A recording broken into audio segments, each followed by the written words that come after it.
Anong sabi sa iyo ni Small? Ibig sabihin, itong si Small, nabanggit niya ang pangalan ni Michael Yang. Yes, Your Honor. Nabanggit niya ang pangalan ni Congressman Pulong Duterte. Yes, Your Honor. Nabanggit niya ang pangalan ni Attorney Manscarpio. Yes, Your Honor. Okay. Ito, kilala ko po itong si Congressman Pulong Duterte. Sino si Attorney Manscarpio? He is the husband of then Mayor Sara Duterte. Siya ang asawa Yes, Your Honor. ng ating Vice President? Now, Vice President, Your Honor. Ha? Yes, Your Honor. Nakakasiguro ka? Yes, Your Honor. Involved siya?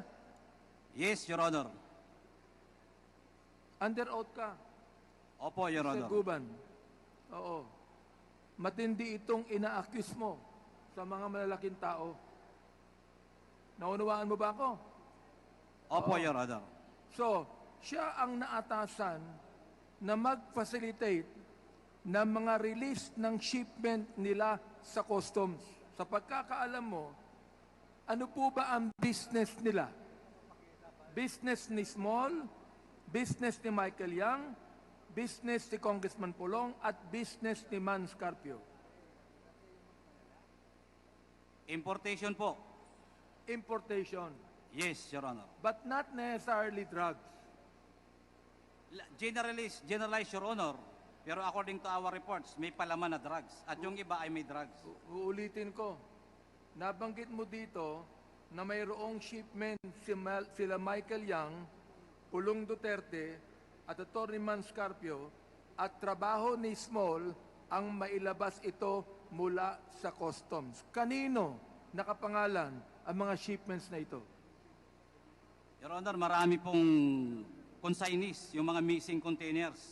Maraming consignees. Yes, Your Honor, until now, I'm sure. Ibig nandun pa po yun. sabihin, hindi nakapangalan dun sa tatlong yun. Your Honor, sila ang parang impluensya.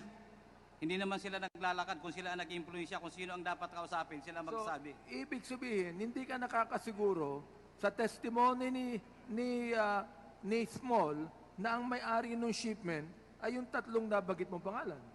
Sinasabi niya, Your Honor, na kanya yun dahil nagbibigay ng pera eh. Paano ka nakakasiguro na sinasabi niya totoo? Your Honor, nababanggit niya mismo na nagre-remit siya ng pera.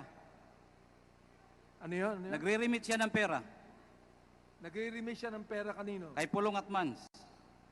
So, Mr. Chair, meron na Si naman siya Abellera. sinabi ngayon. Habang Na dapat nagkikwentuhan natin sila. malaman na si Small ay hindi lamang tagapag-release ng mga shipments sa customs, pero siya ang nagre-remit ng pera sa tatlong nabanggit. Yung po ba? Yes, Your Honor. Pera ng ano? Yung po ba ay pera sa droga o pera sa mga shipment na iba?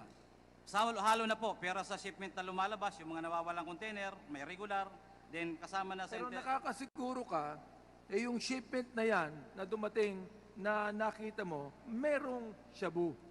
Your Honor, yan po ang hinuli namin na magnetic lifter na mayroong laman shabu. Nakita mo. Ako po, Your Honor, ang isa sa mga apprehending officer.